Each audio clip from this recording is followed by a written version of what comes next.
Right. Hello, everyone. Welcome to another episode of the Village Project. And today I'm super excited because not only do I have a very special guest, but this is the first show where I'm co-hosting with my good friend Nicole. Hello, Nicole everybody. Reed. Yes. So before we get into the conversation with Francis, I do want to talk a little bit about the Village Project, where we are discuss how raising successful children takes a strong community. And Nicole and I are going to share a little bit about the three pillars, the three legs of the Village Project. And the first being this solution-oriented mindset. And basically, what's that saying is that we reframe problems as challenges. So we're not here to blame. We're not here to pick apart all of the things that's wrong with the school system, that's wrong with families. We're here to bring solutions. So we're going to reframe problems as solutions, as challenges. We're going to take responsibility because this is our community. So who else is to take responsibility for the community but us? We're going to ask the right questions. We're going to maintain a positive attitude. That's why I picked Nicole to join me because she's always had an upbeat and positive attitude for the 20 years that I've worked with her in the middle school. You guys, we worked at middle school. Okay. And we're going to commit to continuous learning. And that's a big one, and I'm still in the process of doing that. I'm reading books about parenting. I'm finding out things that I wish that I knew when I was parenting. But I think, beside books, I think one of the valuable resources we have in the Antelope Valley is human resources. But before I go into that, Nicole, what do you think about solution-oriented mindset?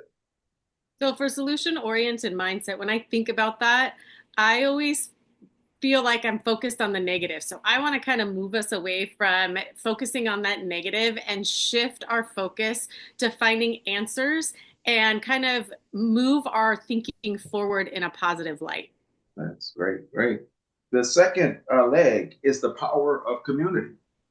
And just in case you didn't know, I am the community father. Okay. Right. And one of the things that I guess the byline would be in the AV, we are all we need. We have everything we need right here.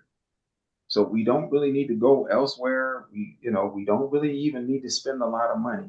We have all the resources we need to reach our full potential right here amongst ourselves. And I wrote down just a couple of things that we do. We share habits, we share strategies, and then we roll up our sleeves and go to work. What do you think about that, Nicole?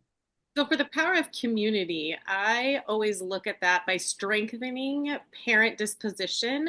Mm-hmm. And I basically want to do this through the community. We want Mm-hmm. to bring forth by helping parents develop a positive outlook by giving them the supportive network and the shared resources that they need. Also, we want to make sure that we're fostering this space that we're creating where parents they can feel seen, they feel heard, they feel supported, and most of all, they feel equipped. Wow, that's powerful.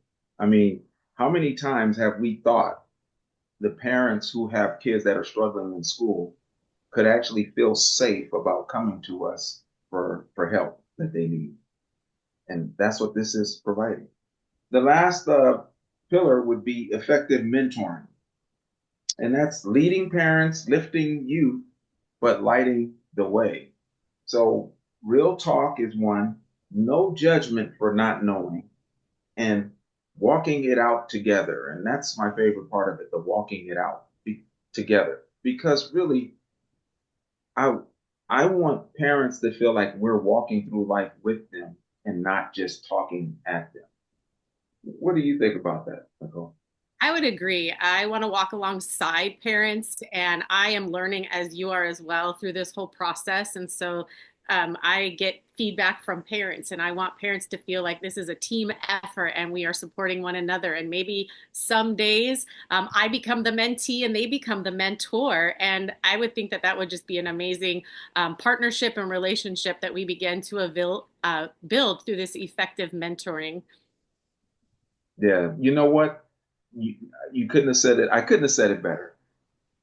For us, for when you said we become the mentee while they become the mentor, I just love that aspect because we're all learning continuously. We're learning from each other. I learned so much working at a middle school just today, and so the opportunities to learn is always there. And that's what makes this whole rolling up your sleeve and getting to work less intimidating because you're going to learn and you're going to grow in the process. And I just love that. So, without further ado, we want to talk to none other than the phenomenal Francis Rivera, aka DJ Cash Money, and There the you hardest go. working dad that I know. Oh, thank you, Michael. Thank you. So, Hello, Michael. Hello, Nicole. Good yes. evening. Good So, evening. You are right. I'm still at work. okay, yes, and see, 14-hour work days, baby. You know that's, it. that's right. So, Francis, Yes, sir. tell me a little bit about your upbringing. Were you born here in the United States? I was born in the Philippines in Manila and I moved to the United States. I was already 28 years old. I had I was married to Anna and I had my two boys in tow, Uh huh. 4 and 5 years old, and I came here with well, us combined, all four of us, with 8 boxes and 4 suitcases. This was Wow. back in 2000. Okay. Yeah. So, and so, what kind of jobs have you done? And while you're talking, I am going to share a photo of you and your two sons. Oh, thank you. Well, I was blessed because in my country, I really went to a super good school, if not one of the best schools. It was like Ivy League comparable back Mhm. home. And, it gave me a good educational foundation, as far as, academics and whatnot. Um, so after college, I worked for the Philippine military for about 3 years. I was a military analyst for them for three Wow. years. And then after that, I moved to corporate real estate and did a couple of projects. One of my projects, as a matter of fact, was the largest mall in Asia. It still is, I think. Mm. Anyway, so 3 years of that, and then, we got the chance to move on an H-1 visa. My wife, then Anna, and I moved to the United States on an H-1 visa as teachers.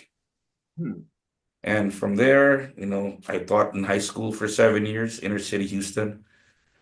And then I taught 1 year in a really affluent neighborhood, Sugar Land, Texas.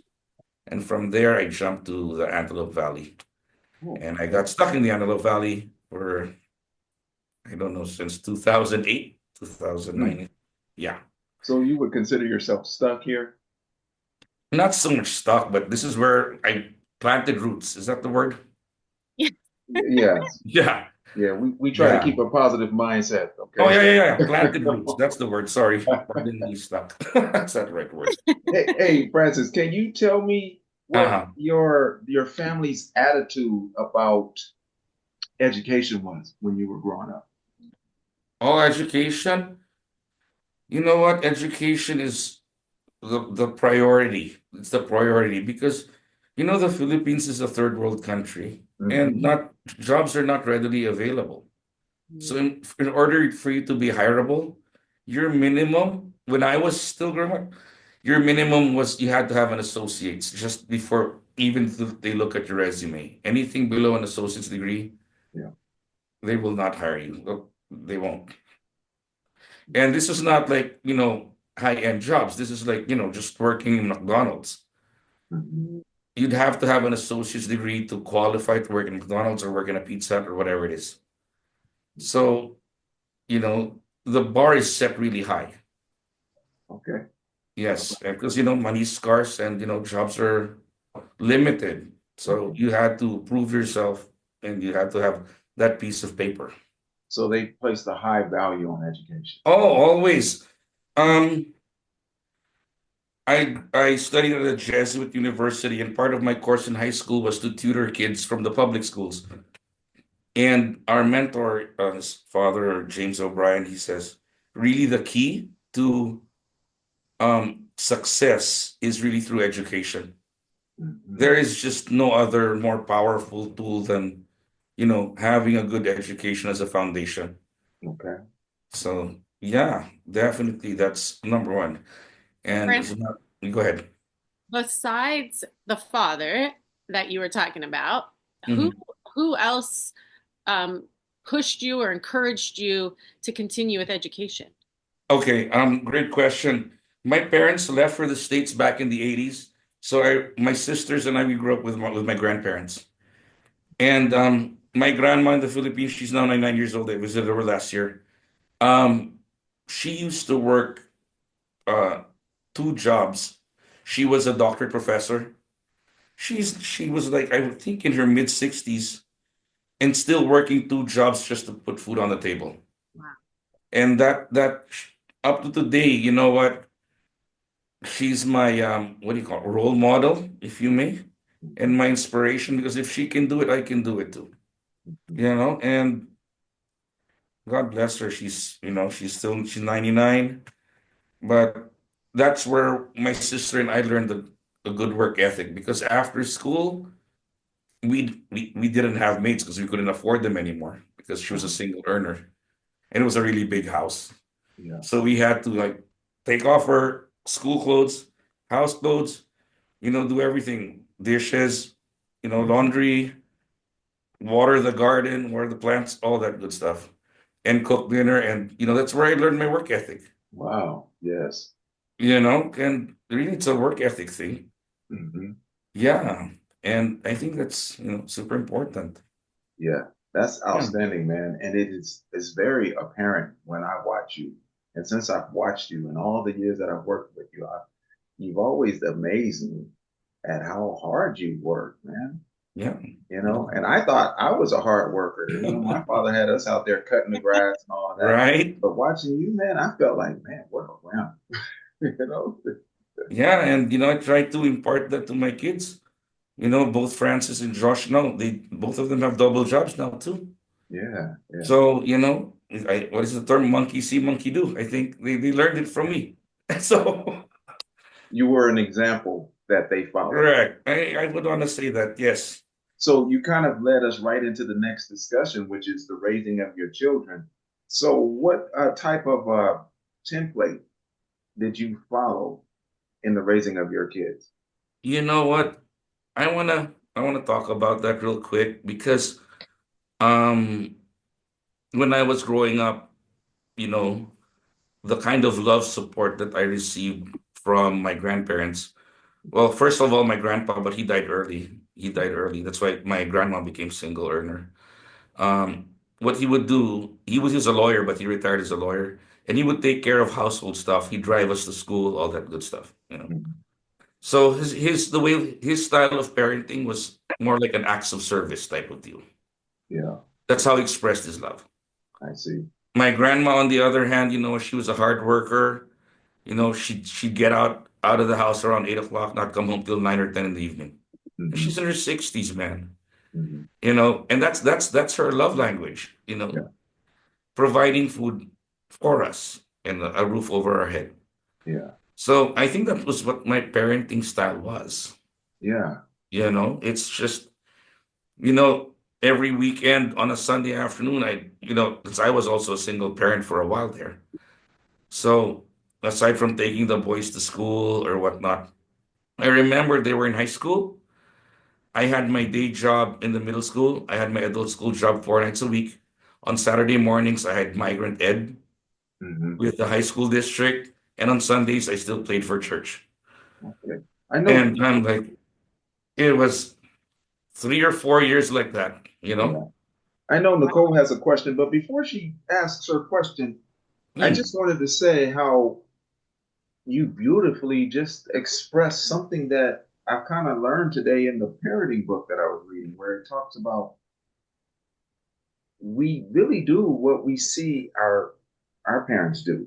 Yeah. And the way you said your grandfather showed and expressed love through service, and then you grew up to be the exact type of father. Wow. So it's just amazing. I'm definitely going to put that down in my notes. And I think that, just a little more thing, like with the different kinds of expression of love, really. I was never like touchy-feely with the boys. I was not so much just like gifts for them, because I didn't Hmm. have much to afford anyway. Hmm. So that was my expression, I see.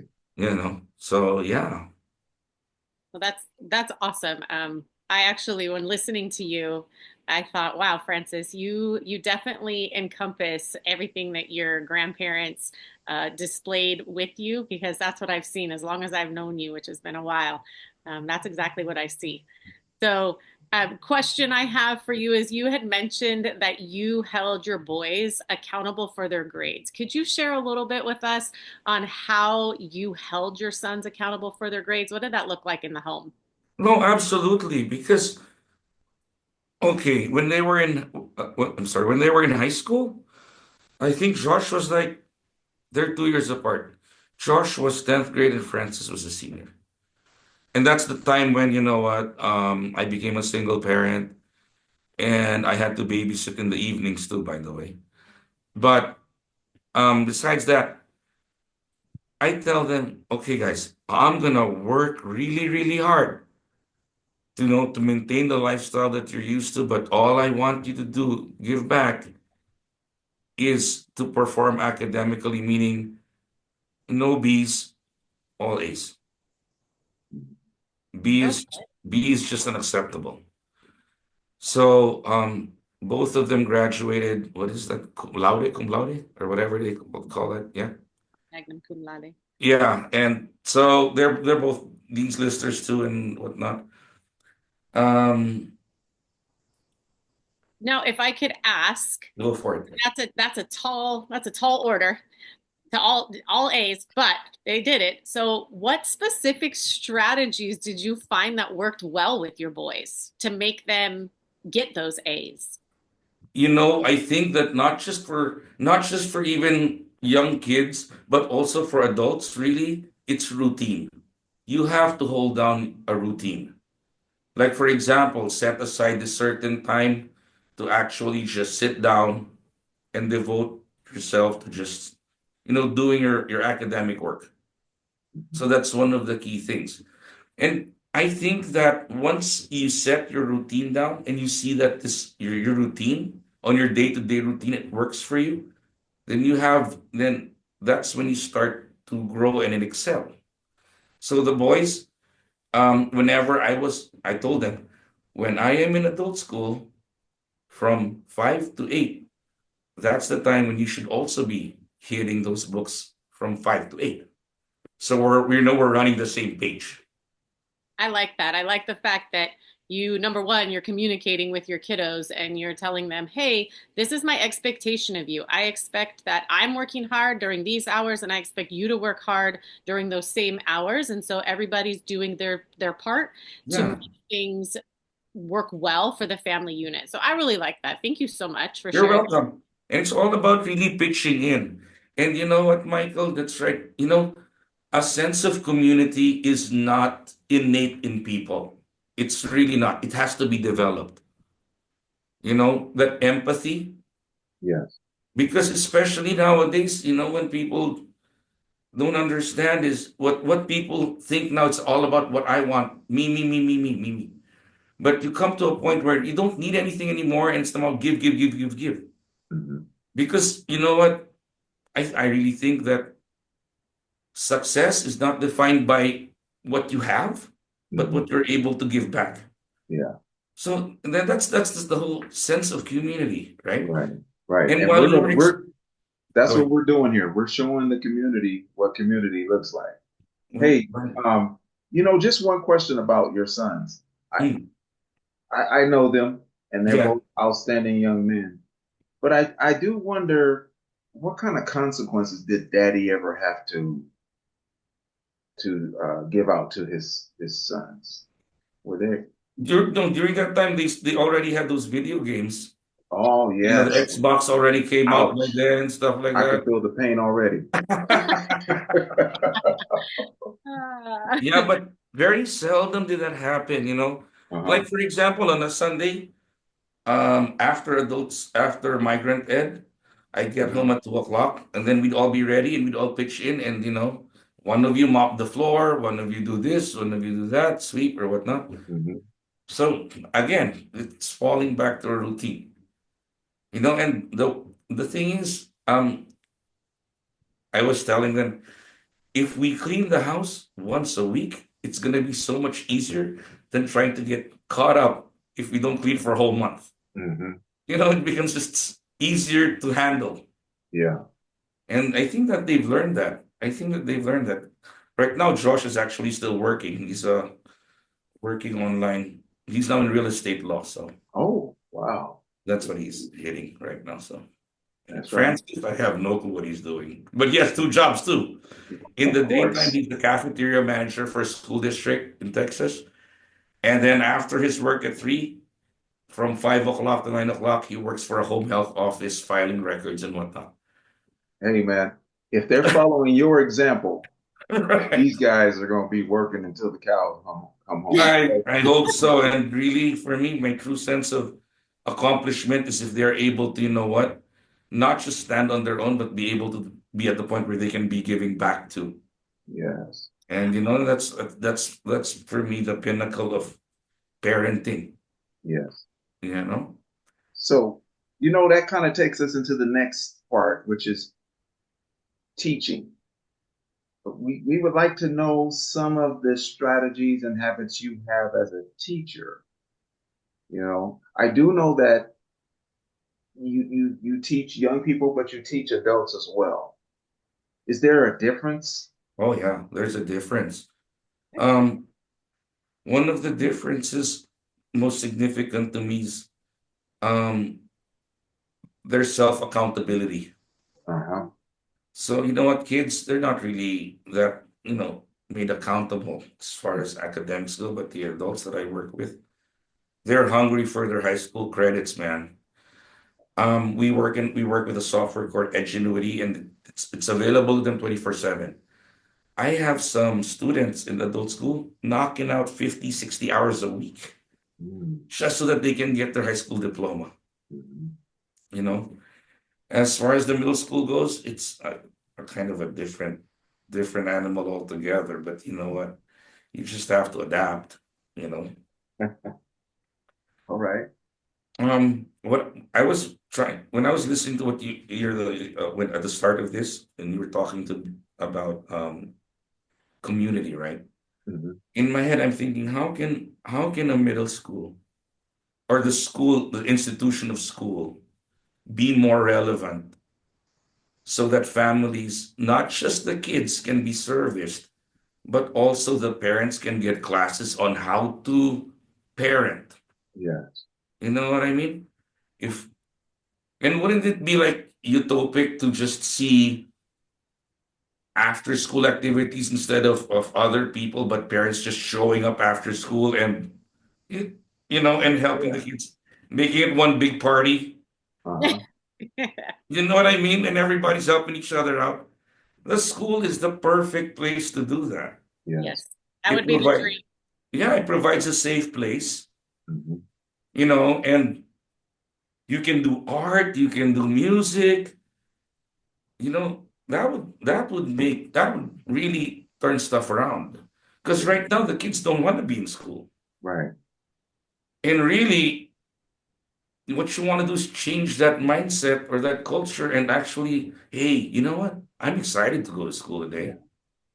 Well, I think that you kind of shown us that it starts with the parents. Oh, Children 100%. are going to do and model their parents in That's right. everything. you That's know. right. And so, like you said, if we can make the parents excited about education and make them feel Yes. good about themselves as parents, then we're on to something. And that's what we're trying to do here. Right. And it's good that you mentioned that because you know what? A couple of my students who just graduated from adult school, they're like, Mr. Rivera, I'm 55 years old. I'm about to retire, but I need my high school diploma because I want to show my kids who are in high school that it's important. Yeah. So I'm like, all right, right on. You go. Do it. So Francis, you have are you gonna share any habits or strategies before Nicole goes? Um, classroom strategies or whatever, Yeah. life strategies or what? Classroom. I'll keep it consistent. Okay. Um, don't smile till Christmas. Okay. Don't smile till Christmas. Um, be approachable, foster relationships, but also remind them I may be friendly, but we're not friends. Mm. Mm-hmm. Because sometimes kids don't know what the difference is. But number one is really because if the kids, like you, they respond better to you. Mm-hmm. You know what I mean? So yeah, but of course you gotta draw that line too. You can't be always like Mr. Cool to them. You gotta also lay down the law. That's why you don't smell till Christmas. Mm-hmm. Oh, And good. keep routine, keep routine, keep routine. Gotcha. So, with the keeping of routine, what you said a little while ago was that we need accountability. So, how can we get parents and families to have some accountability? What would that look like? You know what? Michael and I have had many conversations about this. How do you hold parents to a higher standard, right? But the thing is, when you think about that, your brain automatically goes towards what consequences should there be? Like for example, okay, let's say Johnny's misbehaving in class, whatever it is, um, the consequences are directed to Johnny, but that's not enough because who's responsible for Johnny? It's Johnny's folks. Mm-hmm. They should be made to answer for that as well. You Yeah. So, it know, should be a team effort with school, teachers, student, and parents all together trying to come up with like a common either whether it's a consequence or some kind of right?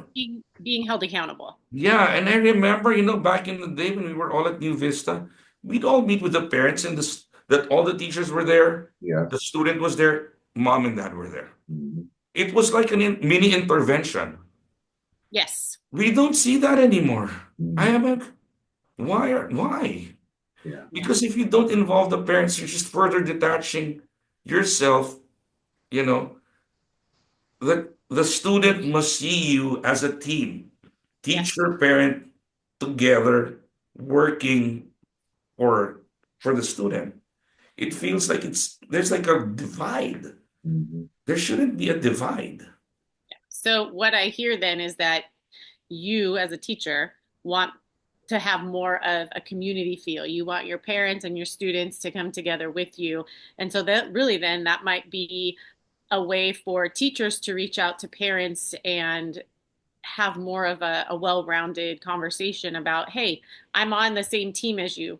Let's let's work together to figure out a positive solution. Yes, when Anna was working with at Linda Verde a long while back, they had those dad's donuts, something, and mom's muffins. Mm-hmm. It's just a social interaction. Yeah. Yes. Whenever, like, for example, when we have open house or we have parent conferences, I get a really good feeling after that because they show up. Yeah. Oh, yes. And to have that open line of communication, Yeah. I think that's very pivotal. It's not like you versus me, because we Mm-hmm. have to work it together. Yeah. Finding common ground between teacher and parent, coming together, hanging out. That's what community is about. Yeah. And then after we familiarize ourselves with each other, then we can be more comfortable on helping our student Yeah. because now we're on the same page. Right. Something has definitely changed, Francis, like you were saying, both within the school system and outside of the school system. Like you said, we taught as teams. I remember that. The three of us together, would come together, sit down and talk with the parents, always the same three teachers. Right. It formed a real tight uh, fit. But outside the school system, things have changed as well. Because, like you said, parents used to show up. Now they don't. And what I found being an ISI teacher for the last 10 years that I worked is it really became hard to come down on the kids so hard when you kind of felt like they were just doing what they've been shown. And so I kind of feel like parents are in the same boat. It's or we should kind of.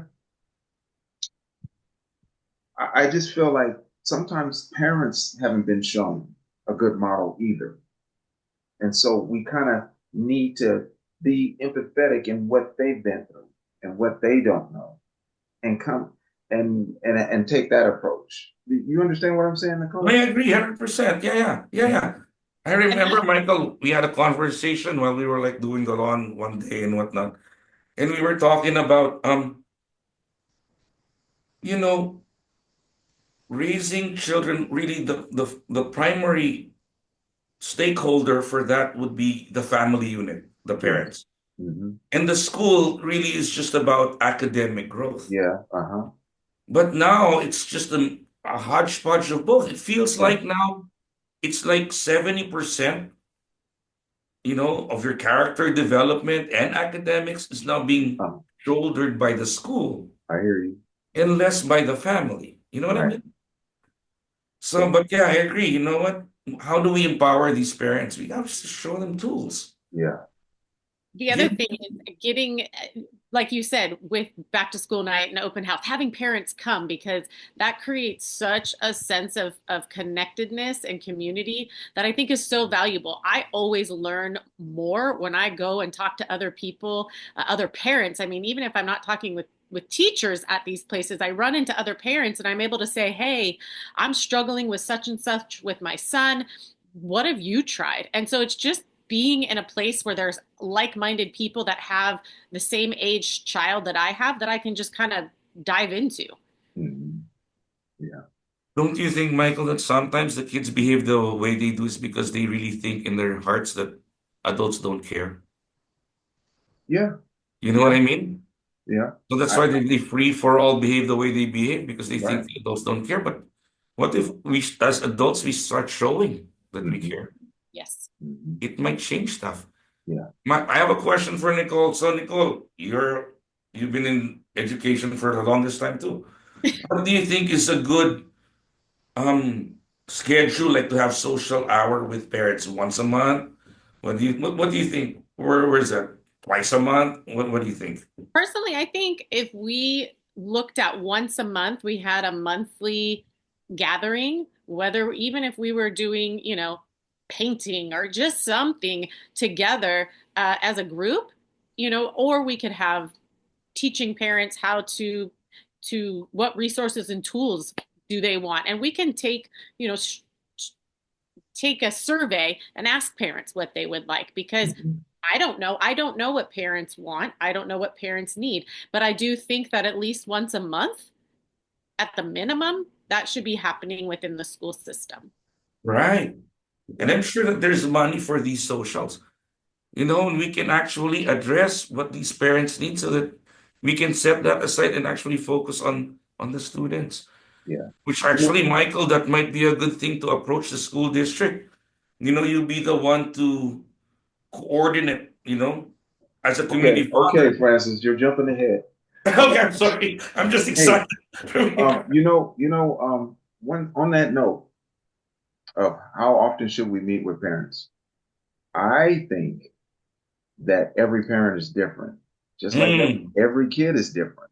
hmm. Some parents need to come and see us more often than once a month I because see. really Right they're on. lacking a lot. So it's not this one size fit all. It's they're individuals and they need help, but they gotta know they need it. Kelly Wrighton, when I talked to her, she said, parents, they gotta want it more than I want it. And I was like, what are you talking about? They gotta want it more than you want it. They gotta want their children's success more than I want it. That's what she was saying. The parents gotta want it more than and some parents quite frankly don't.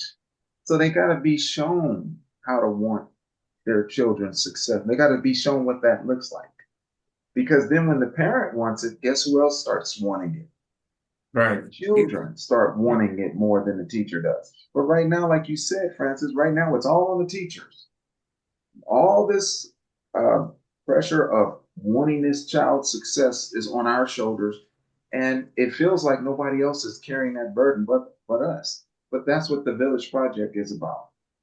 We're going to show parents how they can carry the load as well, because some of them really honestly don't know how, you know. And so, yeah, that's kind of a grim way of putting it, but that's where our society has kind of shifted to.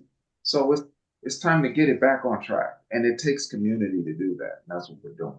I And agree 100%. and the thing that I hear a lot from parents is that they want what's best for their kid. And like you said, Yes. Michael, they just don't know how to go about it.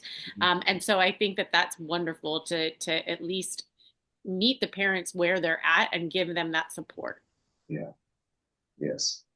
So, Francis, we usually end with asking the guests, what advice would you give to a parent that has kids that are struggling in the school system? Or is there any particular advice you would give? Well, like I've been harping on, I would say, you know what? Set a concrete schedule Mm-hmm. for schoolwork. Okay.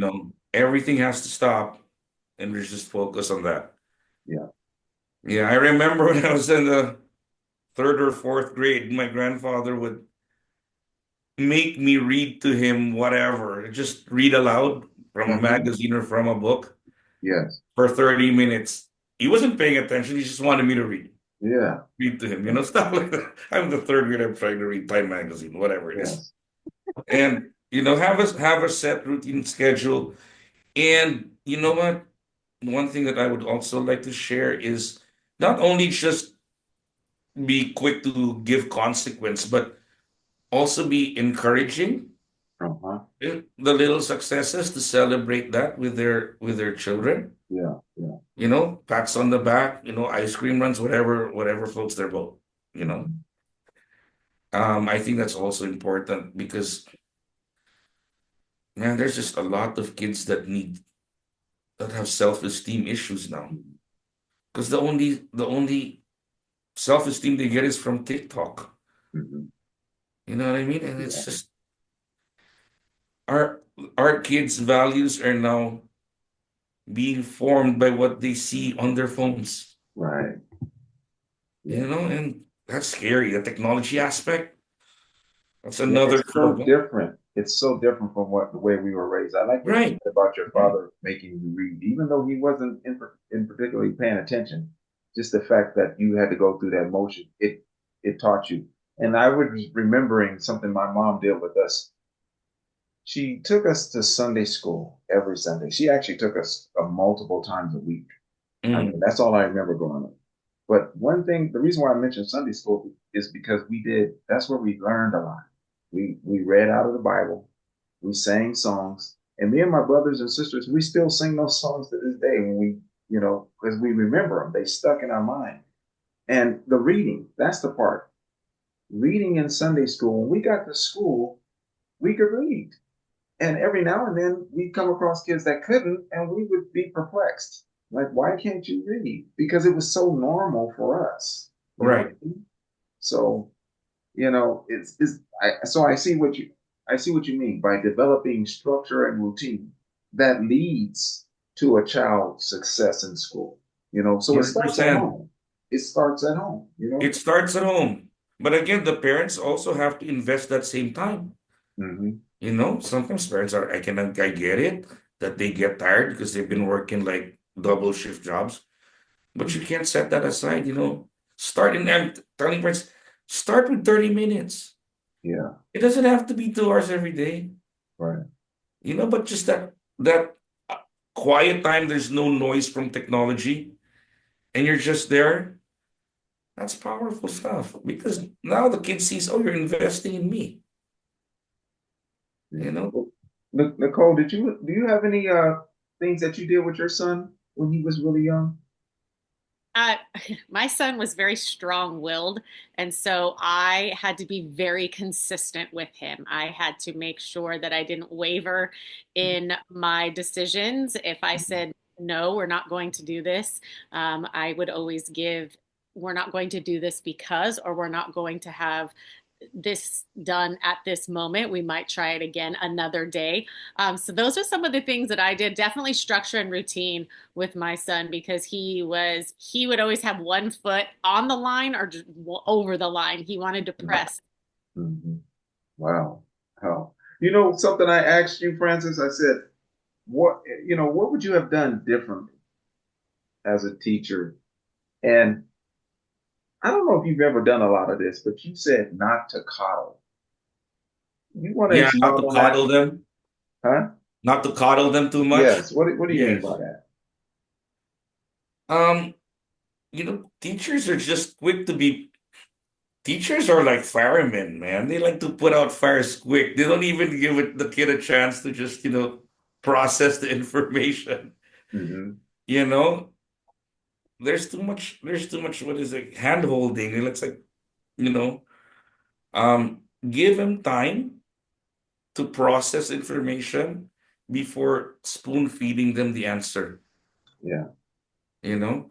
Oh, and I also learned something new, something pretty relevant maybe a couple of weeks ago. Hmm. Um, Somebody had told me, okay, Francis, let's pretend your student is a rose, a plant. You don't walk out to the plant and say bloom, bloom, bloom and expect it to bloom. You know what I Right. mean? It will bloom when it's ready to bloom. Right. You know? And at the end we get frustrated. Why are you not blooming? It's Yeah. not time yet. You know? And every flower blooms at a different time. That's the beauty of it. And I think that that's the beauty we need to remember in education and parents as Mhm. well, is that Right. just because one of your children bloomed at this specific time doesn't necessarily mean that your other child's going to bloom at that time. It could be a Right. little bit earlier, a little bit later, and that's okay. Yes. That's okay. They will bloom. That's the beauty of it. Spoken Yes. like a true life science teacher. You Yes. know it. But Yeah. don't In fact, forget to water the plant though. yeah. Of course. You know, my daughter Linda developed this farming thing this year, and then she planted some tulip seeds, tulip bulbs. She Yeah, yeah. planted them. You know, she planted those things about 3 months ago, and they just started to grow in the spring. And she was tempted. In fact, I think she did dig up one of the seeds to check on it. And then, but then she realized and she kind of started looking up online to see what's going on. And then she learned to just relax. And then all of a sudden, in early March, in mid-March, they just started sprouting up all over the place. Nice. So, and that's how it is with our children. And I Right. think middle school is usually that below the surface level where we as teachers are like, aren't they learning anything that we're teaching them? And then in high school, the bulbs start to show, you know. Yeah, So that's be true. encouraged, sir. Yes. So, Francis, have you read any parenting books? If not, it's okay. But if, Parenting books, have uh-huh. I? Not really, no. Okay. I I've I tell my kids to one of their things that they need to read is Think and Grow Rich by Napoleon Hill. Good stuff, And man. Rich Dad Poor Dad, that's part of it. That's at the top of my list. The Think and Grow Rich, man. There's so much in that. You know That what? is right. I used to think it was just a book about making money. No, it's a book about having a mindset. That's So correct. very good. I love that. So yeah, yeah, yeah, yeah. So that's the kind of thing we do. Yeah. You know what, man? You've been great to talk to. I do want to ask Nicole. Nicole, have you read any books on parenting? Yes. So, a couple books that I have read that have been powerful for me is when my son was in his younger years. I read The Strong-Willed Child by Dr. James Dobson. And I think I started reading that when my son was 2. Yes. And it has definitely helped me through his young years all the way through now. I've used some of that, and it's definitely shaped the way that I am and that he is into his teenage years. So I'm thankful that I started that at a young age, or that he was at a young age. And then the other book that I read was The Five Love Languages for Kids. That Hmm. was something that I wanted to learn about. I wanted to understand from a child's perspective what that looks like and how can I tap in, because Francis mentioned a lot about acts of service and things like that. And so that Hmm. it just spoke to me when he said that. I was like, oh yeah, I read the five love languages for kids. They have one for teens, they have one for, couples and all sorts of stuff. But I did read the one for kids and found it just fascinating for me to be able to say, okay, this is the kind of love language that my kid has. So when he gets a good grade, I can tap into whatever the love language is, whether it's the ice cream or the pats on the back or whatever.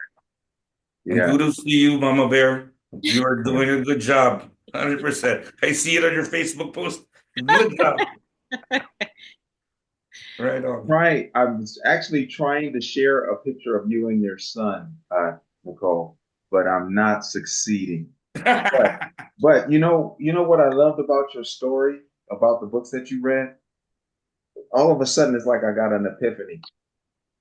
And this will encourage you as well, Francis, because we're tapping into the secret on how to overcome this situation that we're seeing in the middle school. For instance, I don't want to say his name, but Nicole, your son didn't know what he was up against when you started reading that book, because now not only does he have not only is he working against the power of your knowledge, but now he has the power of James Dobson's knowledge. You see how community kind of builds up this fortification that helps us to raise the children.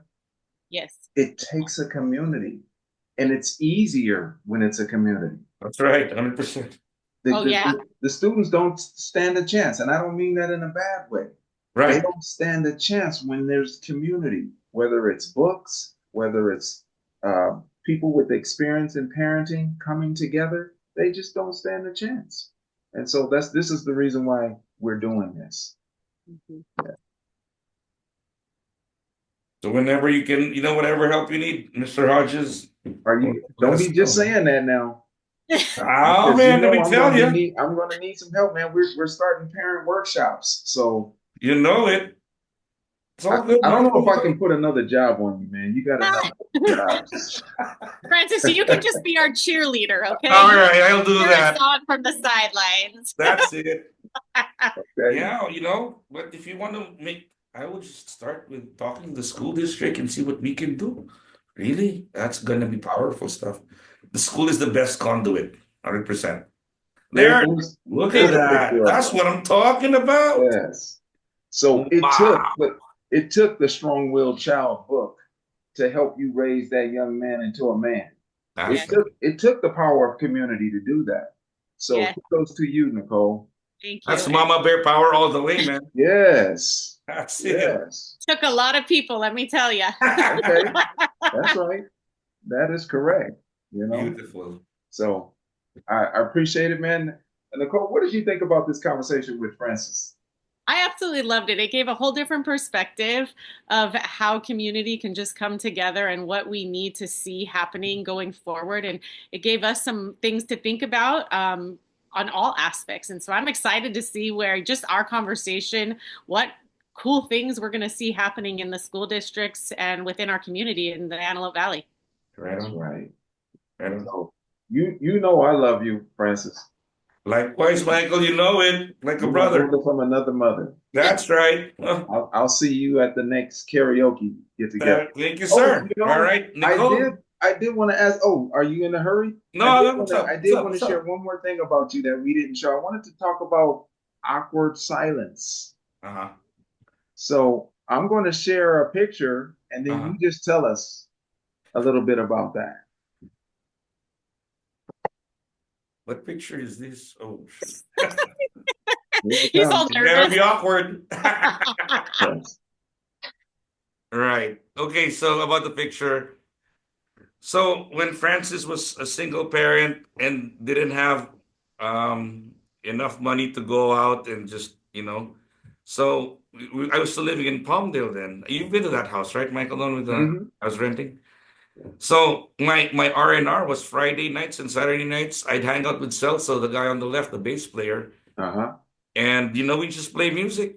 That's it. And then the band grew. We had a following from my loft at that house, and then we started gigging. That was just my refreshment. Hmm. That's how it started. Awkward silence. Yeah. Yeah, So that's yeah, fun. so now it's like we've been together for like almost 13 years. Yeah, and it's a good activity to get your mind off the pressures. Yeah. That's what it's about, really. It's about having fun. So Antelope Valley, if you ever hear about Awkward Silence playing somewhere, you got to go check them out. Yeah, Really they're a good really good band. band. Yes, they're really Puts good. you in a good spirit every time. And I love the people in that band, Bruno and, Yeah, and so Kelly, you're so good, yes, super cool. yes, good, great people, fun to be around, and that's why Francis is who he is, you know. So Super. just really appreciated this time, sir. Thank you for giving us Thank you, this time. Michael. Thank you, Nicole. You're so Yes, welcome. Thank yes. you. You guys are the best, man. Love you both. All Love you. right. See Take you care. later. Bye bye. And join us next time for another episode of The Village Project, where Nicole and I will talk to a guest about raising successful children. It takes a strong community. Bye bye. Bye, everybody.